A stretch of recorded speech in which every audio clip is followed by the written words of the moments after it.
The next panel is going to focus on non-market development. So I'm presuming that by the time we get this panel done, we'll all understand what non-market development is. But what are the speed bumps and what are the solutions? Because again, we're here today with solutions. And so I'd like to introduce our moderator of this panel. Donna Howie is retired from the education field, where she spent the first third of her career in various leadership and executive roles within the Elementary Teachers Federation of Ontario. Social and environmental issues are important to her. After learning about the Institute on a chairlift, and how many of us haven't made good connections on chairlifts? Haven't we all? Donna attended an Institute event in the spring, then she joined the Institute's Social Finance and Housing Group and is now a member of the design team for today's event. So we've only met on Zoom so far, so many of us have, so it's so wonderful to meet in person. So Donna, the podium's yours. Thank you. So welcome back. Let's settle in again for panel 2. So far this morning, we've heard about ways in which current market housing is not meeting the needs of moderate income renters, and we've learned how social finance mechanisms have been used in other Canadian towns to close the affordability gap. We're moving closer to home now with panel 2. Panel 2 includes Faye Martin of Places for People, Haliburton, Sylvia Statham of Lutheran Social Services Own Sound, Crystal Valencia of Rental Rescue Toronto, and Marg Shibanidi of the Collingwood Affordable Housing Task Force. Each of these committed individuals has valuable stories to share about tackling and surmounting the barriers to affordable housing. From their varied experiences, we can learn what gets in the way of community-driven non-market development and how they have tackled some of those barriers and are finding solutions.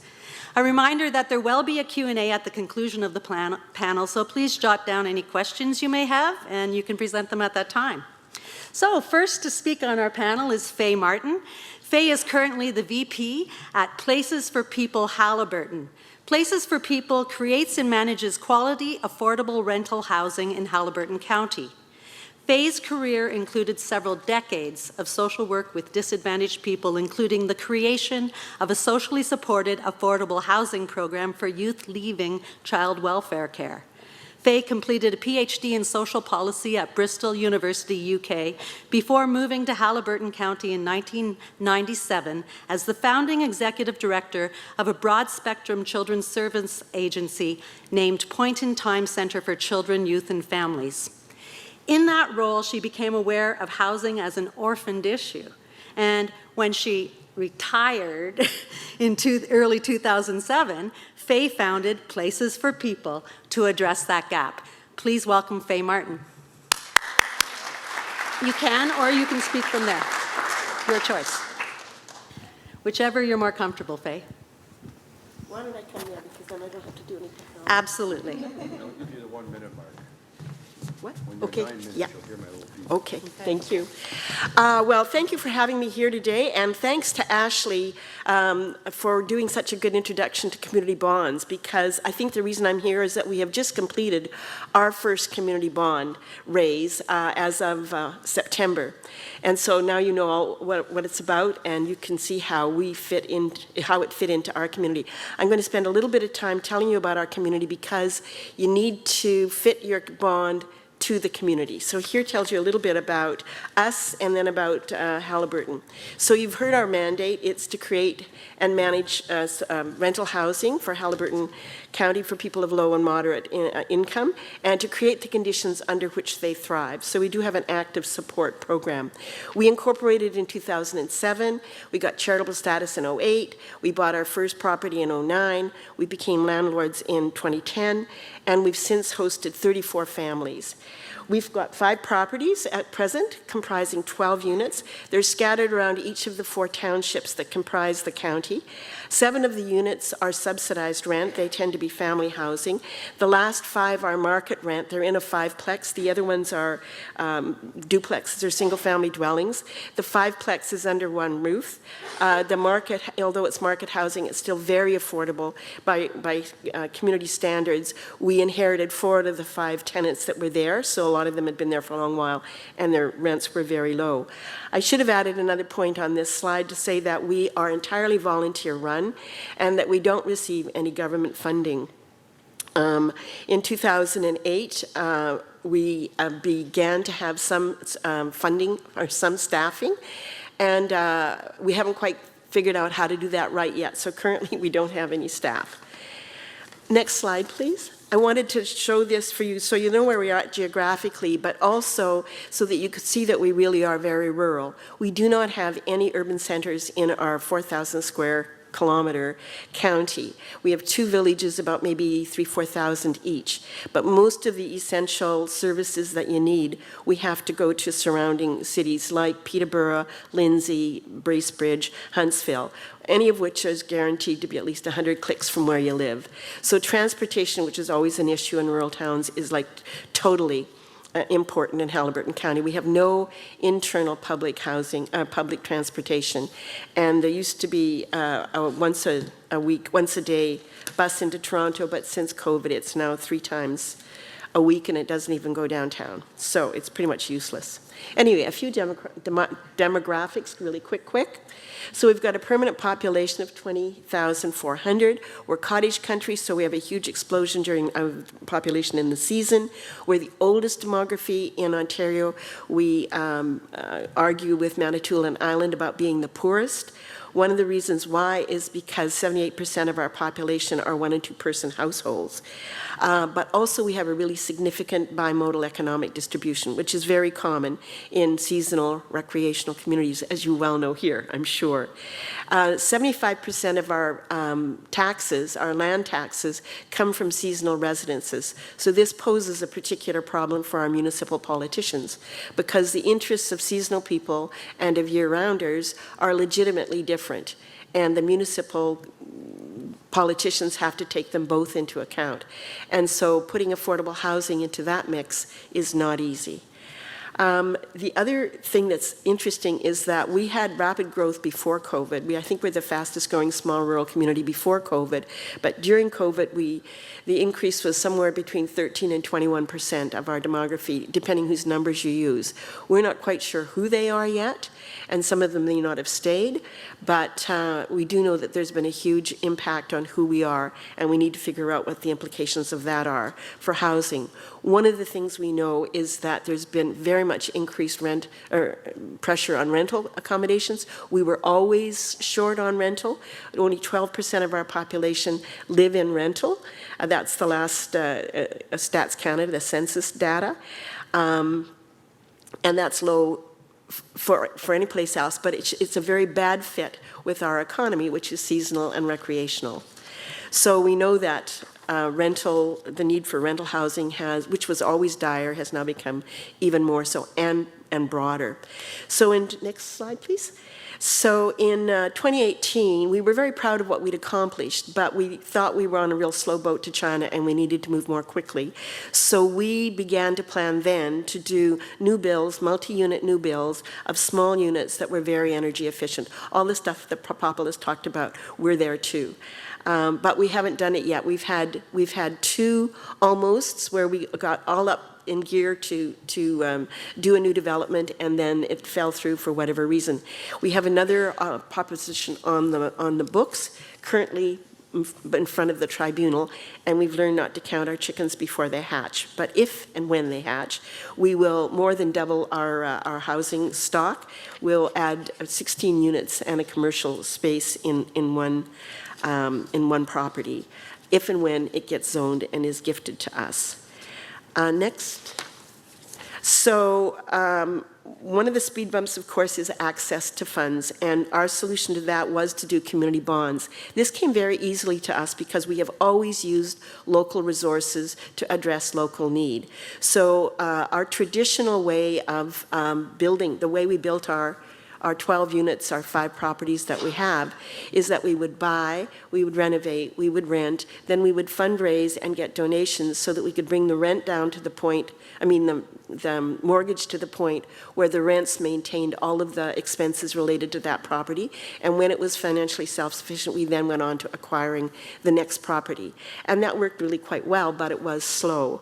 So when we wanted to do a new build, we knew that it wasn't going to be reasonable to have an individual step forward and hold the mortgage or give us a promissory note, which is the ways we had funded our prior purchases, that we needed a more sophisticated instrument. And we also needed to look a little more sophisticated if we wanted to swim with the big boys and build like a real development. So that brought us to community bonds. And these are the three that we offered, and I'm not going to go through them in detail, but we can, because I don't think it's of equal interest to everybody, but we can talk about it more. We did a variety, so you could go little from $1,000 to more, $10,000.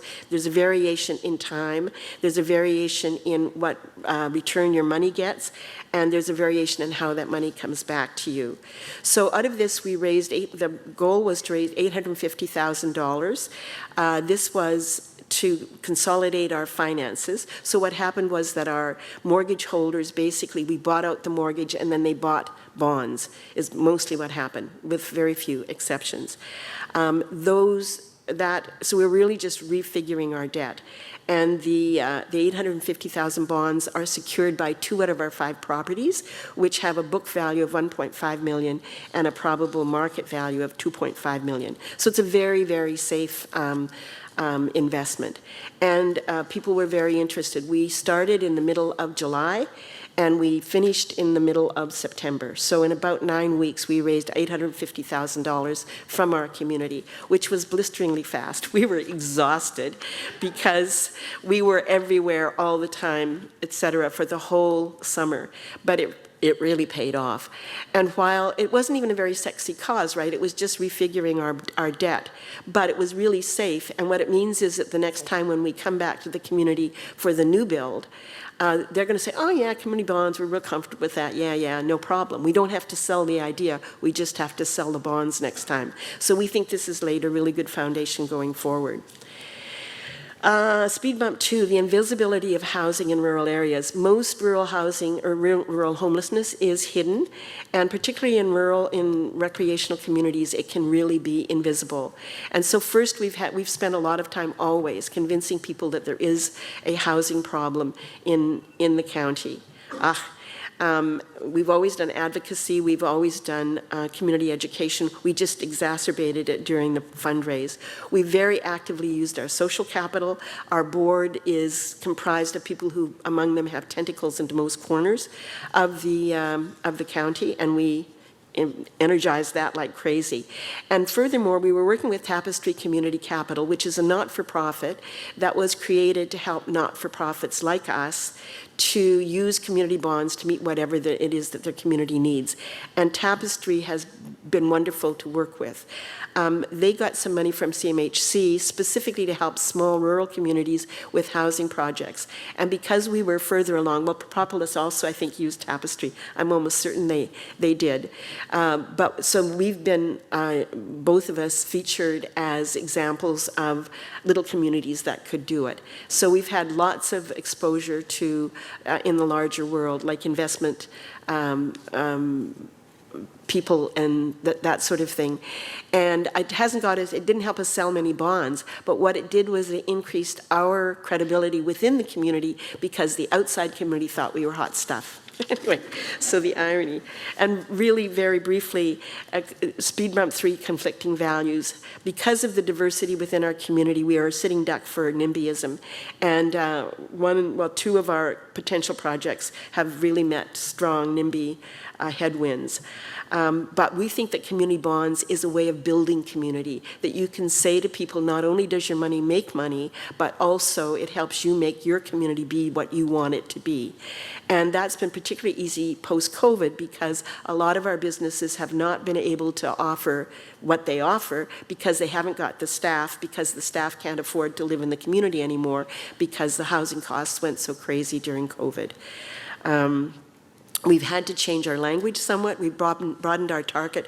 We talk about worker housing has been very saleable. Young people just coming into the workforce, having housing the ones that are sitting in their parents' basements. Seniors downsizing. We talk about them rather than people who need rent geared to income. And that makes it easier for more people to get behind us.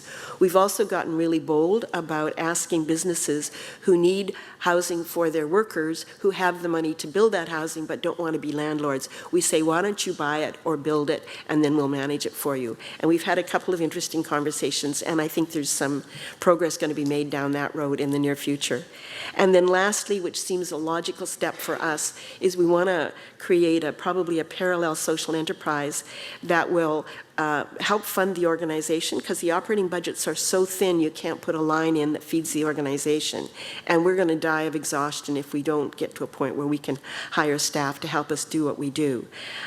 So this secondary institute, what we'll do is look at repurposing our existing housing stock, which we have a lot of, into something that more closely fits the needs, the rental needs of the community. So that could be anything from helping people develop secondary suites or ancillary domiciles, or to do tenant and property support for people who own houses and don't want the bother of being a landlord, or co-housing, or anything else that comes up as we complete doing our community consultation around that.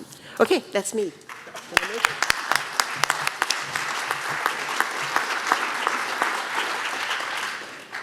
Thanks very much, Faye. Next in our panel is Sylvia Statham. Sylvia is Executive Director of Lutheran Social Services in Owen Sound. It is a not-for-profit corporation that operates St. Francis's Place and Corbett Place in Owen Sound. Sylvia is also Executive Director of Lutheran Outreach Ministries Owen Sound, which is a registered charity and not-for-profit corporation that has purchased 6 buildings adjacent to St. Francis's Place to create affordable housing. Additionally, Sylvia is the treasurer and a member of the board and finance committee at Glassworks Co-op in Owen Sound. Please welcome Sylvia.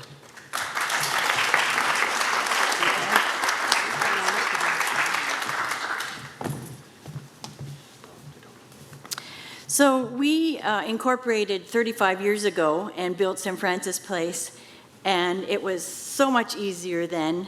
All the funding came from the federal and the provincial government, and then the operating after that just came from the province. Times have changed. Funding is not coming from the governments anymore. So 2 years ago, we started developing St. Clair Place. It was always our dream, from those 6 properties that we own around St. Francis Place, to build another building, 25 units, 35 units, 40 units. So it was always our dream. But 2 years ago, Grey County came along with a commitment of $3 million for us. So that kind of spurred us on. So next slide, please. So it's going to be 40 apartments, 35 one-bedroom and 5 two-bedroom. We noticed from our St. Francis Place, we have over 100 people on our wait list for one-bedrooms. And we just happen to have 3 two-bedroom units available. So if you know anybody that needs a two-bedroom, $1,700 is the rent, and that includes utilities. Next slide, please.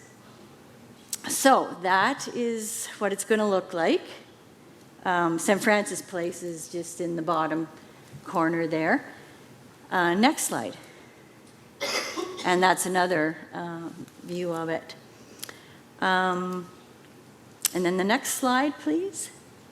This just gives you the whole capital budget. It's going to be $17 million. Grey County has given us a commitment of $3 million. We have decided to put $200,000 in, plus the value of the land that we own there. We have spent that $200,000 already. You know, one of the speed bumps is the work that you have to do to get to shovel ready, the architect, the engineers, the city fees, the accessibility study, the archaeological study.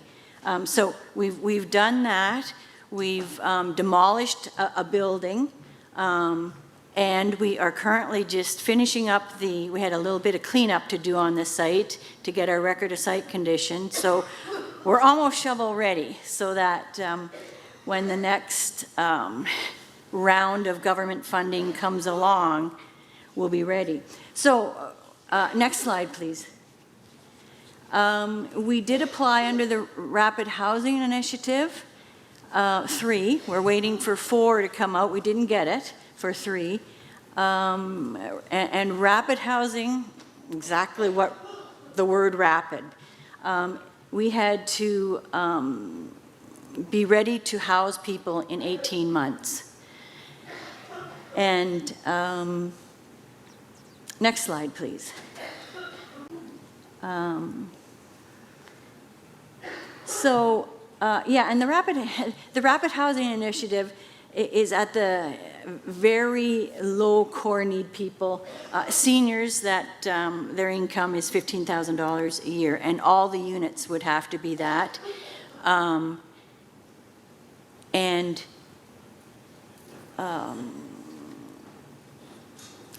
Go on to the next slide. The first program we started was co-investment with CMHC, and the numbers just didn't work. And to make the numbers partly work is we had to do 30% affordable and 70% market. As a nonprofit, we kind of want to do more affordable. So those numbers just didn't quite work. But we're going to keep working at it. Last year at this time, there was another program. It was a Canadian Ontario program called COCHI, where service managers, Grey County, was notified that they could put our project in for funding. Well, there just isn't enough funding for all projects to be done, so we didn't get it for that either. So we're working away at getting the site totally shovel ready for the next round that comes along. But this has been very informative today with community bonds. Maybe that's something we need to look at. And one solution we do have is we are a registered charity, so we can accept donations. You can get a tax receipt, help you on your tax. So we maybe need to promote that a little more. We don't do that as well as we should. And I just want to say, as a faith-based organization, one of the solutions, there's a lot happening with faith-based groups now, churches. We all know that membership is declining. So churches have assets, their buildings and their land to be doing something with. They can either sell their properties, or I think a lot of churches, if they close, their assets go to their head church in another location. I know for the Lutheran Church that would be in Kitchener-Waterloo. Well, we want to keep our assets in this location, and I hope other churches want to do that too. So it's something to start working on together here, maybe in this community. And there are groups out there. The Anglican Church has Trinity Center Foundations. That is a development corporation of the Anglican Church that will help churches do development of their properties. And then there is the United Church has Kindred Works is their development arm that will help their churches. And actually, an agreement was just signed recently with the Lutheran Church and the United Church to do this development together. So a lot of solutions there, I think, in the future to free up those properties. That's it. Okay.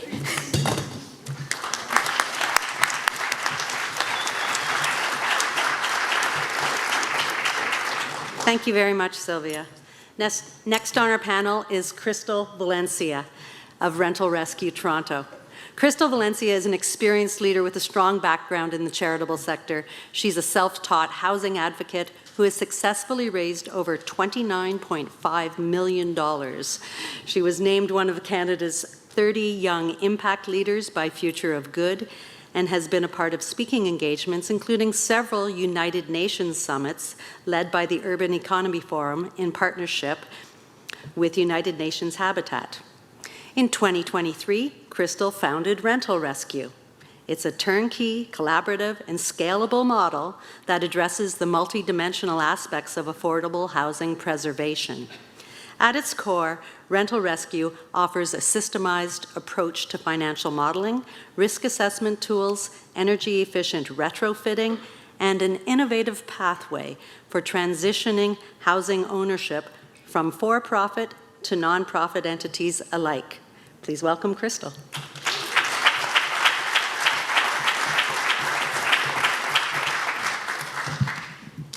Is this okay? You don't have to speak right into it. Okay, You'll be that's fine great. on the side. In case you mix Marilyn and I up, I'm the one with the sparkly shoes, so. Thank you so much for having me, and just to give you a quick, tell you a quick story about Rental Rescue. She is my baby, and she was born out of the pandemic, where all of my friends were getting into crocheting and banana bread, and have all of the different social media content creation. And naturally, I got into affordable housing financing modeling. So that's what so that's what I was doing until 3 in the morning. And as we mentioned, as everyone knows here, the challenge is acquiring properties in Canada's rapid real estate markets. And in Canada, nonprofit groups in particular are challenged by the fast-paced rental markets that often lack the capital needed to secure residential and commercial properties, especially in neighborhoods where real estate values are rapidly appreciating, similar to what we're all experiencing now. In this competitive area, private investors frequently outpace community developers when properties become available, and when financial modeling, in particular in the financial modeling piece of it, right? In order to evaluate the issue in the Canadian context in the housing landscape, we recognize the struggles faced by nonprofits, public sector, and government municipalities. We seek to create more affordable housing for lower-income households that are hindered by the regulatory burdens that accompany public subsidies, and these regulations slow the process of property acquisition in highly competitive markets. So, our response is that Rental Rescue understands the unique challenges of Canada's housing market. To support non-market developers, we aim to provide a flexible source of private capital, empowering them to compete effectively. And by injecting private funds, we come with fewer regulatory reporting demands, offers a solution that keeps pace with the dynamic Canadian real estate environment. And this approach allows nonprofit organizations and private sector investors to collaborate with governments to respond swiftly to opportunities and help make housing initiatives more effective and successful. But I recognize that I'm not gonna parachute in and tell the community what is best for them. Instead, we work with the market players, the civil society players, and governments, tenant groups, labor movements, unions, credit unions, whoever and whatever wants to listen to me speak. And there is no group, because there is no better group to tell us what we need than the local economies themselves, right? And we begin our journey to explore and understand local economies. Then we provide the turnkey service and support and solutions around the knowledge, funding capacity, and gaps in order to effectively create housing, workforce housing, retain housing, including in lower wage fields such as healthcare, retail, and hospitality. And we create we support the creation of the housing ecosystems within the local context. And people are really centered in this, and especially as a nonprofit ourselves. Government funding is always the best option for sustainability, and in some cases upfront capital, but it is not scalable. It is not a scalable solution to expect for governments to put the capital up front. It's just not. It's not possible. That's why we're engaging with the private sector to understand the parameters of their investment and what they want within their investment, and then work around that. We prioritize working with credible and socially conscious housing professionals, so not just the private markets, but also the people. I know in Hamilton we are working with some of the Catholic churches, and understanding who within the congregation are willing to actually contribute their skill sets and professionally, right? Because human capital is just as important too. We have an option to also develop a flip book of pre-approved buildings where there is a precedent that these buildings have been constructed in other parts of Ontario. And we also aim to optimize underutilized land, which can be used to leverage and stack funding resources, private equity, public dollars, contribution, and philanthropic capital dollars, as well as the existing market. And we really leverage the existing market tools for good this time, and we really flip it on its head in what our business partners are doing. We just basically use those same tools to apply it within the nonprofit sector and social housing. I'm proud to actually say that on National Housing Day, we will be announcing a multi-million-dollar investment from a private investor in order to actually support not just urban areas, not suburban areas, but also rural and Indigenous areas, because this is not a scalable solution unless we have everyone in every part of the country on board, and as a pan-Canadian solution. So the first part of that is a revolving loan. So that is in order to support not-for-profit purchasers and developers in order to actually buy the building upfront and work with them in order to actually acquire and kind of push them past the development and ownership. And then the second piece is a sub-debt. So on a natural churn basis, so as one or two tenants move on from buildings, we'll actually support the not-for-profit in retrofit renovating the program or their units based on CMHC programming and based on private equity returns on investment.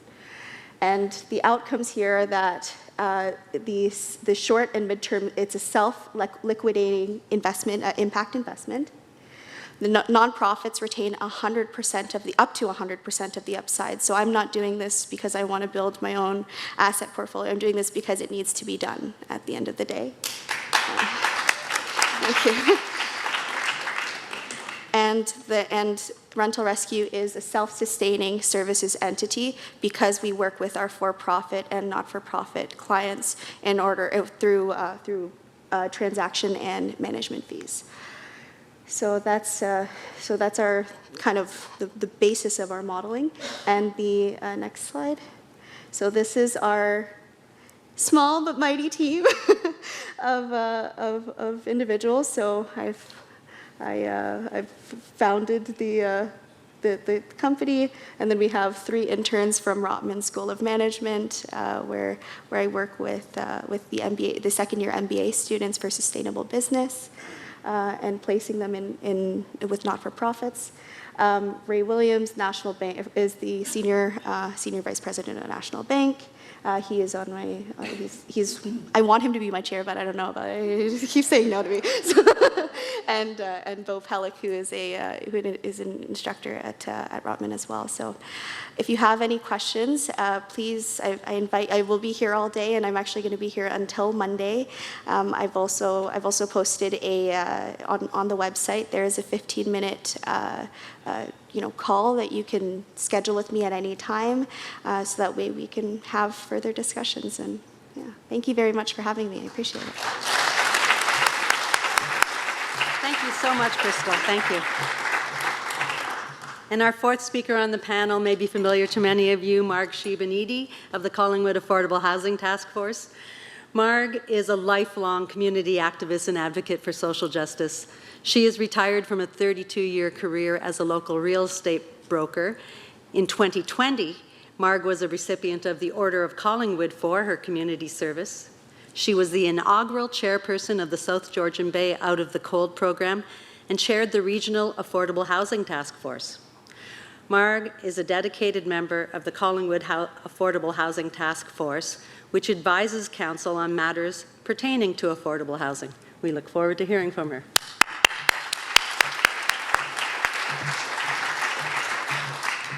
Thank you, Donna. Being an advocate for social justice really means I'm the mouthy one in the room. And for people working in the town of Collingwood with me, I think they know that. I spend a lot of time thinking about the fact that housing is a human right. And like many people, before I started on this deep dive and learning journey, I didn't understand, why don't we just put a shovel in the ground? You know, when COVID hit, look how we pivoted, and we were able to give people an income, and we were able to figure this out and that out on a dime. At the end of the Second World War, we were able to build thousands and thousands of wartime homes to house the people who needed it, that had done service for our country. Why can't we do that today? Why can't we just get that shovel in the ground? And that is the public narrative out there, isn't it? If you talk to anybody about affordable housing, they tend to blame greedy developers or municipalities are doing nothing. Those are the two things I hear all the time, and that's what I kind of believed myself before I got into this journey. And things have changed since then. So today I'm really here just to tell you a story. And it's a story about what happens when a town or a city trusts in the collective wisdom of its community. It's a story about what's possible when you take bold and potentially scary chances. And most of all, it's a story about the fact that rapid change can happen when there's collective desire and determination to make things happen. It's a story of how Collingwood has gone from inaction to today being seen as a leader in developing solutions towards the affordable housing crisis. We're actually attracting national attention, and we now have an actionable and costed roadmap to drive us forward in this complex path. But first, we need to understand there are no quick fixes, as Marilyn said at the outset. For example, if the cost of creating a two-bedroom apartment today is $500,000, and you had to rent that out affordably, you can't do it. It would have to come down to $300,000 to rent it out affordably. So what happens to that gap, that $200,000? And so I hear people say, well, the town should do that. The town should pay for that. Well, if a town like Collingwood needs 1,500 units and growing every year and trying to fill that $200,000 gap, that's $300 million. I don't know about you, but as a taxpayer, I'm not prepared to pay $100,000 a year for my taxes in order to accomplish that. So knowing that that's the reality, then we say, well, what does have to happen? And the story really is all about systems change. It's not a real sexy topic, but it's a really important topic. So in Collingwood, how did we get to the point of having an action plan? So I would say first and foremost, I can't overstate that it took bringing together the collective efforts of many people. And that includes the town staff, town councillors, and the community from all walks of life. The passion and determination that each of these people have brought to us is what got us to where we are presently, and I'll give you an idea of how that worked. So in 2021, the town of Collingwood formed an affordable housing task force made up of 3 council members, community representatives, and supported by town staff. Community representation included housing advocates, representation from the nonprofit sector, from the business community, the development community, and people with lived experience. Initially, we were given 6 months to come back to council and tell them what to do. What's the fix? Well, that proved challenging, but we dug right in, and our little task force was so dedicated and so determined that we often met twice a week for that whole 6 months with a lot of work in between. After considerable time spent learning and doing a really deep dive into the issue, we realized we needed some professional guidance. What are you allowed to do? What aren't you allowed to do? How does this work? It's a complicated area when you're a layperson like many of us were. So thankfully, council was bold enough to say, okay, let's hire a consulting firm to work with your team to assist us in understanding what are the needs of our community. How do we wade through the big, long list of initial ideas? I think we had 140 ideas initially to see what we can and can't do and what's worthwhile. So by the end of the year, 6 months after we started, the task force presented a list of preliminary recommendations to council. And one was, a real key one, was that we needed to develop an affordable housing master plan, which really is all about systems change. And the other was to hire a dedicated housing coordinator who could focus on this issue beyond us as volunteers. Both were approved. However, an election was looming. So in the fall, our wonderful housing coordinator, Jen Ray, came on board. And post-election, our newly invigorated and determined council, and I would like to point out that 6 of the 9 of them are here today, which...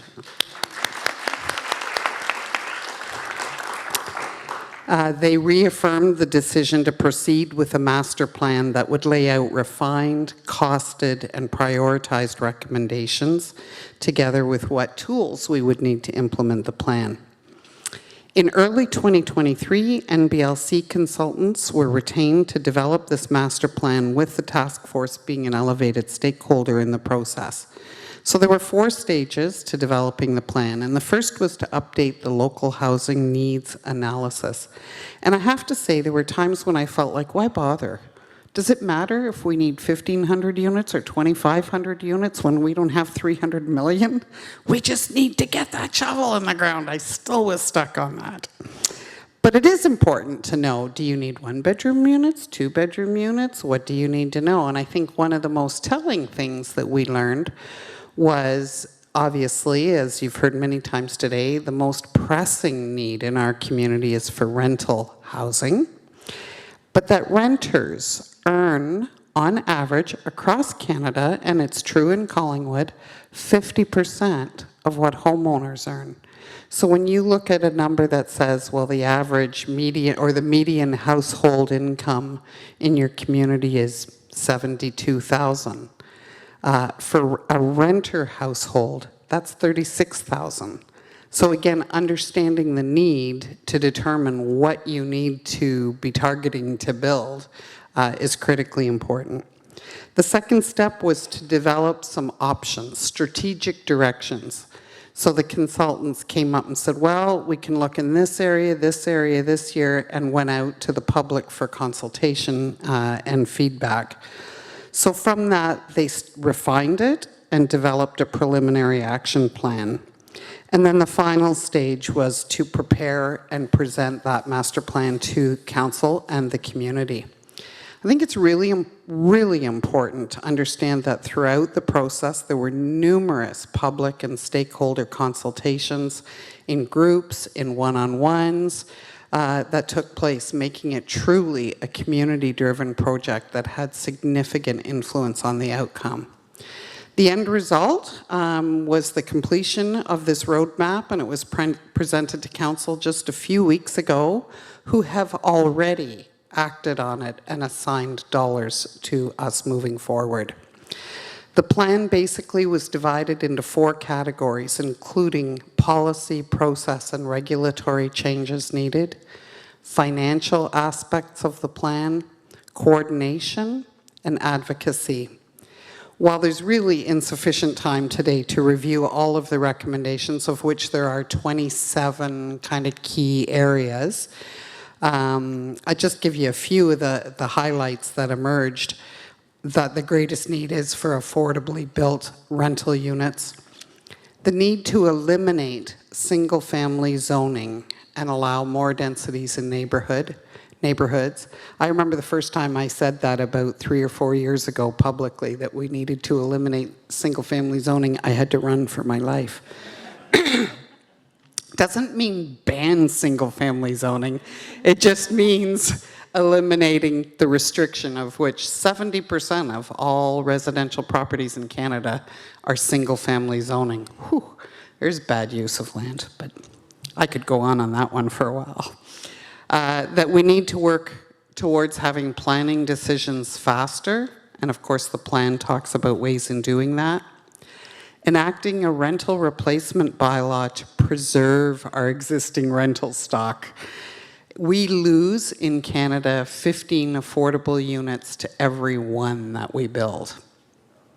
So it's pretty painful to think when we're talking 30 units here, 50 units here, building that, how many hundreds are lost while that's going on. We need to shift public discourse around growth, density, and affordable housing. I find it really difficult sometimes to read the letters to the editor in our local media. We don't want tall buildings. We don't want increased density. We don't want. And on the other hand, we need to, people are saying, you know, they're worried about climate change and they're worried about preserving our natural environment. Well, it's going to be one or the other, folks. So we need to have a real community conversation about that. We need to pursue economies of scale by partnering with other municipalities. I have a dream when I chaired the regional task force, and that's that every community would have its own task force doing this work. But then let's have people from each of those work together regionally. Why reinvent the wheel, right? Let's share what we know with one another and find ways to work together like John Q. Public did.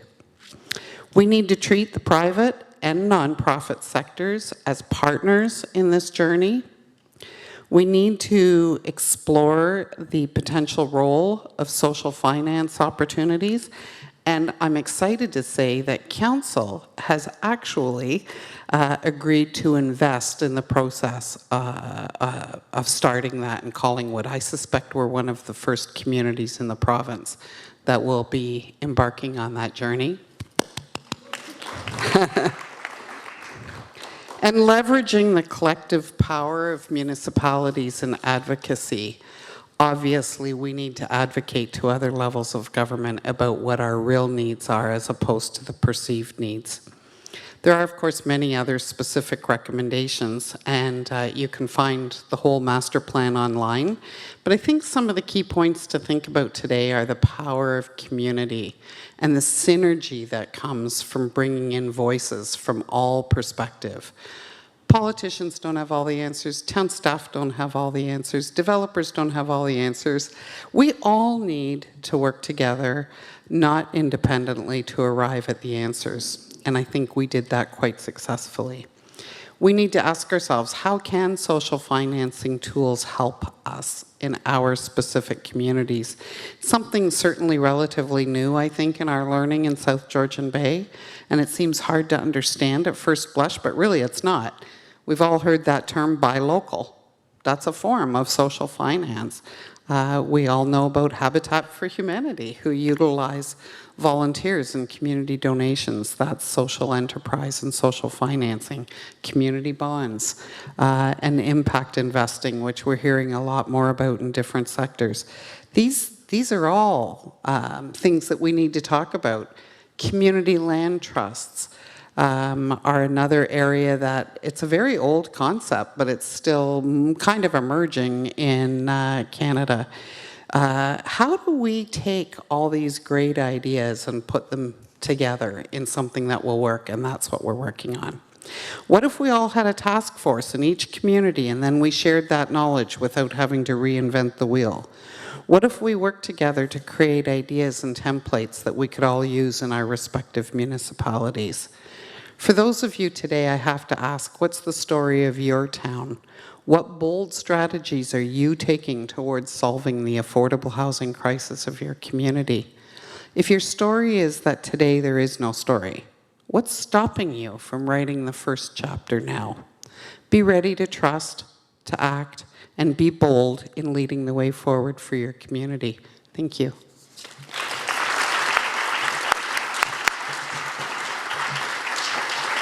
Thanks so much, Mark. Thanks for your story and for challenging us to build our own stories. And I'm looking to see, do we have 15 minutes for questions and answers today? And again, 13 minutes. And we have Jess with the microphone keeping us on time walking. If you can't access the microphone, that's at the side here. So please come forward with your questions to start. And I think I will just start with one in that I'm hearing nonprofit and not-for-profit used. Can someone on the, I'm just addressing it openly because you probably each have, or at least three of you would have experience. Is there a difference between nonprofit and not-for-profit? Okay, very good. And I see someone coming forward with, we have questions here. Gentleman at the microphone. Go ahead, please. Okay, thanks. I'm John Connell. I work for a municipality in the social housing department. It's a question for Crystal. Could you just explain a bit more? I didn't quite get that did you call it a sub-debt? How is it structured? So it's a Crystal, could you just pass the microphones around there? Thank you. That's right. Yeah. Is that on? Mm-hmm. So the sub-debt piece is a shared equity mortgage that would be, or almost like a secondary mortgage, I guess we should say, where we would support actually paying for the retrofit renovation up front. And because we're working with not-for-profits who are preserving affordability over 20, 30, 50 years, we can actually ask for that repayment with a low interest over time. And so the sub-debt is we're leveraging it based on the equity of the building, but of the unit, but we're paying it upfront, and then it's the future development cost, or the value of the building, and then we're going to they basically pay it back over the 50-year up to 50-year term. Okay, Yeah. so the non-profit group, let's say, then they have a mortgage from the bank. Yes. Then they'd have a mortgage in second place from rental rescue. Well, from our investors, so we don't we wouldn't actually, we'd only administer the funds. We don't actually hold the dollars. Yeah. Okay, you kind of like broker the deal. Yeah. We're the intermediary or the aggregator that would support that pool, the additional pool of funding that would provide those dollars. Yeah. Okay, and just finally then, so does rental rescue go and get a bond, and then you're the bond holder who issues it? So I actually know Ryan from Tapestry quite well, and so if they want to do, he's one of my good friends. But we would work with Tapestry and community bonds if that's what the community needs and has the capacity to fundraise for. We would go to external sources like the corporations who exist and are employing individuals within the region, and because the reality is it's cheaper to to support impact investment in housing up front rather than constantly having to turn over employees over time. So working with the local, being very dynamic in our solution and working with the local people to see what is available and how we can leverage that. Okay, thanks. Good My for pleasure. you. Thank you. Thank you. And next we'll move here. Thanks very much. I'm wondering, because I haven't heard any mention of it yet, but all of you are talking about the engagement, of course, of municipalities in this, and whether or not you see the Federal Housing Accelerator Fund as something that can either assist you or jumpstart some of your activity. There seems to be, you know, opportunities out there. Communities have already accessed those dollars. So this is directed to any of you who might be already looking into this. Thanks. Thank you for that. And I work as a housing consultant for one of the development consultancies as well. And so I know that with the Housing Accelerator Fund and with government dollars, oftentimes we're trying to actually push projects over the edge in order to actually get them to develop, because a lot of the developments actually can't proceed because of a 2%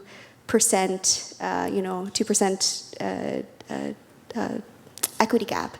And so supporting those types of projects in addition to retaining and retrofitting is, from my understanding, a lot of the goals. But definitely leveraging the accelerator fund and any of the future equity. But governments, frankly, should be focused more around policy frameworks, policy development, being informed by the groundwork, not necessarily be expected to conduct the development, especially not by themselves. So certainly leveraging that, but using it almost like everyone has a little slice of pie that they have to share. Would anyone else like to speak to that on the panel, the Housing Accelerator Fund? Yeah, I mean, I can't speak specifically, obviously, for the town of Collingwood, but again, it's an example of what do you need versus being told what you need. So conceptually, I think it's a great idea. It is all about systems change and helping municipalities to do that, particularly in speeding up development time. But how do you meet a threshold of saying, okay, well, we're going to build 10 times more houses than we're building now, when you have infrastructure challenges, as you've heard about today? So if you don't have the capacity, like Collingwood, I mean, it's well known, we don't have water capacity right now to increase the number of builds to the scale that the government would like to see, then how can you access that funding? And then the bonusing and the money they give is based on your successful outcomes. Might it have been smarter for the government to say, let us help you with getting your water situation straightened out so that you can build? Need versus being told what you need, right? That's just my opinion. Can I speak to that further? I totally and absolutely agree with you.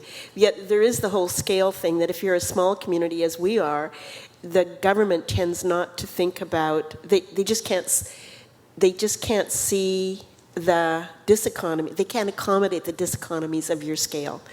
The other thing is the capacity it takes to get government money.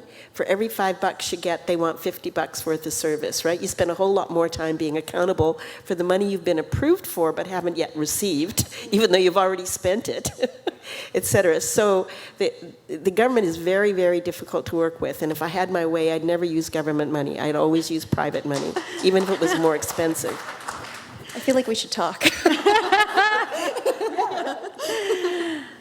Thank you very much. And we're going to have our last question over here. Thank you very much. I'm not sure if this is accurate today, but according to the Housing Assessment Resource Tool, which I learned from a presentation by Grey County, there's over 2,000 homes that need to be built, 2,060 homes that need to be built in Grey County alone in 2021. And that is for people who can only afford $390 in rent or $975 in rent. I'm just curious as to whether we're going to scale and make progress, and if there are specific goals that have been set that the community needs to know, because I could be a social impact investor as an example, but I'd be looking for ways to get to that number fairly quickly. So I don't know if that's an accurate number. I think it's a great research report, and I'm grateful that the Grey County talked about it in their presentation.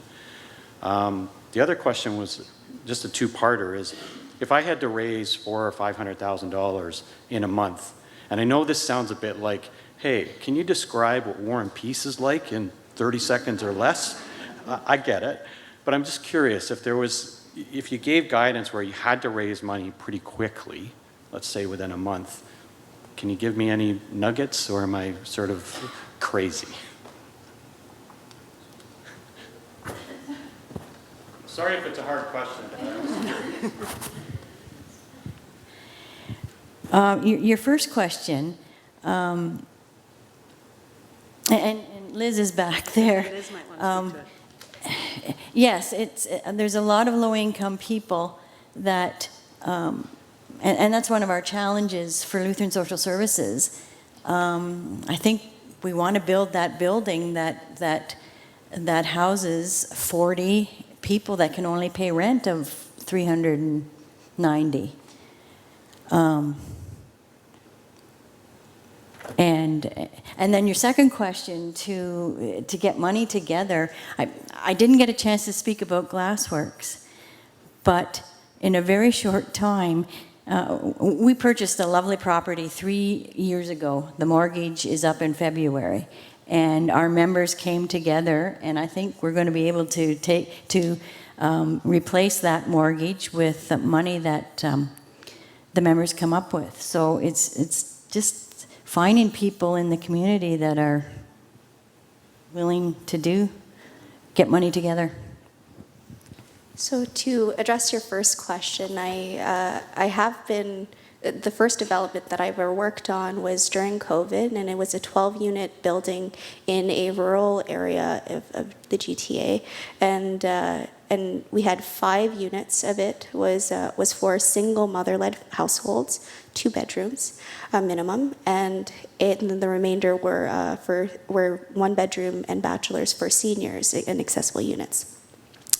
So what a part of the rental rescue financial modeling, it actually incorporates the dynamic rental that people would be paying from the Ontario Works income for housing subsidy is $632. So for a single mother and her child. So we actually build in that $632 for 4 to 5 years, and that's what they would pay. And but we also connect them with wraparound support and local people and nonprofits who have the capacity and the visibility to provide those wraparound supports to that individual within the housing units that we're supporting the nonprofits with, in order to ultimately increase their own income and act as the workforce housing, eventually become a PSW, hopefully continue to become a manager at a senior's home. And so support, understanding that money is dynamic, people are dynamic, and helping people truly understand their journey and moving with them through that process. So, Thank you very much. And let's one more time thank everyone on panel 2, and we have an opportunity to speak with them this afternoon.